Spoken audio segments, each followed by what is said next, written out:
നിങ്ങൾ എല്ലാവരും ഒരു റിയാലിറ്റി അക്സെപ്റ്റ് ചെയ്യണം.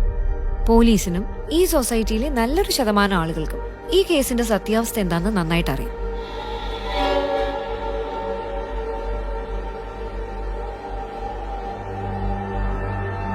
ഇയാളാളൊരു കില്ലാടിയാ. ചുമ്മാതാണോ പോലീസുകാർ പോലും ചൊല്ലു പറഞ്ഞത്? ജോർജോട്ടി തന്നെയല്ലേ പറഞ്ഞത് പ്രശ്നങ്ങളൊക്കെ തീർന്നു, ഇനി പേടിക്കാനൊന്നുമില്ലെന്ന്.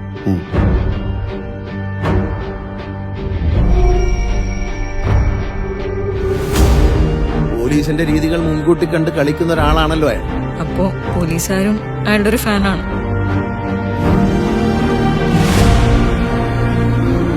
പിന്നെ ആ ജോർജ് കുട്ടി ആളൊരു കുറുക്കനാണ്.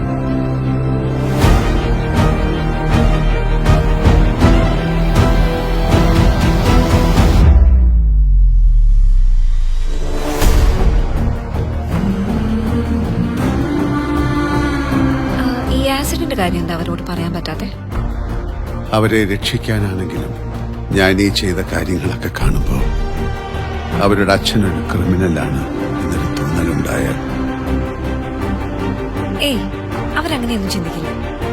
ഞാൻ തന്നെ അങ്ങനെ ചിന്തിച്ചു തുടങ്ങി. പിന്നല്ലേ സർ, ഇപ്പോഴല്ല നമ്മുടെ പ്രസക്തി. മീഡിയ ഇൻവെസ്റ്റിഗേഷനിലൂടെ ജീവൻ വെച്ച് തെളിയിക്കപ്പെട്ട എന്തോരം കേസുകളുണ്ട് സർ. അവരാരാണെന്ന് മനസ്സിലാക്കാൻ എന്തെങ്കിലും സൂചന തരാൻ പറ്റും? I want his full file on my desk as soon as possible.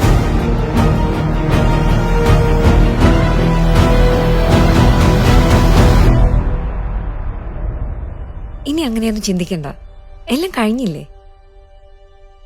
കഴിഞ്ഞോ?